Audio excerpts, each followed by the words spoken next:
Hi friends, welcome to 5 Minutes Tech YouTube channel. Here is Samsung Galaxy A14 smartphone.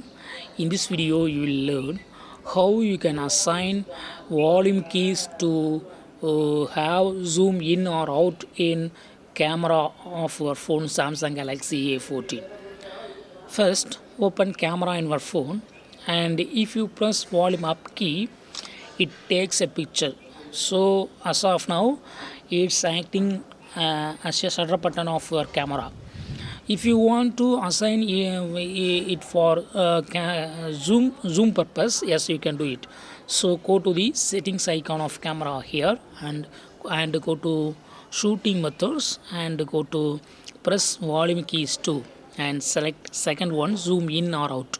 Now it will act to zoom in or out in your camera. See here, if you press volume up, it will zoom in.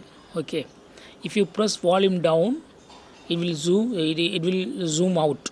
Okay, so both keys are used to for zooming purpose in the camera of a phone Samsung Galaxy A14. In this way, you can easily assign volume keys for zoom purpose in your phone.